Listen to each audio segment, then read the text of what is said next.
আমাদের তো নানা ধরনের বার্নের মধ্যে একটা খুব গুরুত্বপূর্ণ হলো ইলেকট্রিক শক বা কারেন্টে ধরা জনিত বার্ন বা পুড়ে যাওয়া।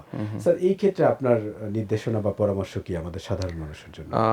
এখন যে সময়টা যাচ্ছে যেমন জুলাই, অগাস্ট, সেপ্টেম্বর অথবা জুন মাসেও ছিল, বর্ষার যে সময়টা এই সময় কিন্তু ইলেকট্রিক বার্ন বেশি হয়।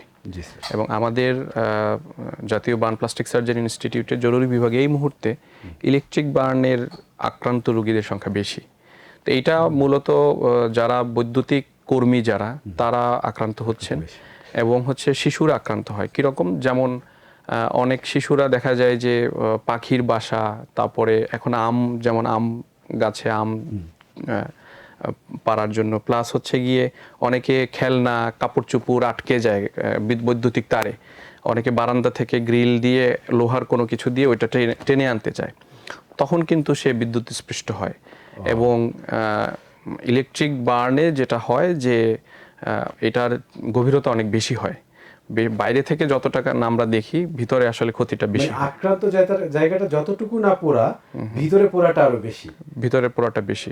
এবং অনেক বার্নে, ইলেকট্রিক বার্নের যেটা দেখা যায় এন্ট্রি এবং একটা এক্সিট বার্ন হয়, একটা এক্সিট ওন থাকে, ম্যাক্সিমাম ক্ষেত্রে আমরা পায়ে পেয়ে থাকি।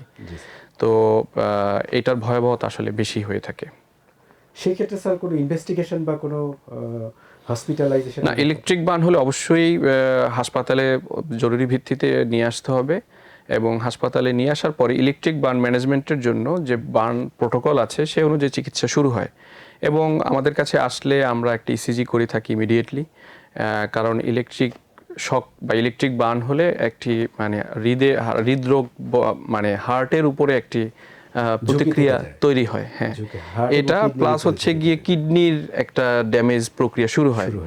তো সেক্ষেত্রে আমরা কিছু আমাদের পরীক্ষা নিরীক্ষা আছে এবং সেগুলো আমরা করে থাকি।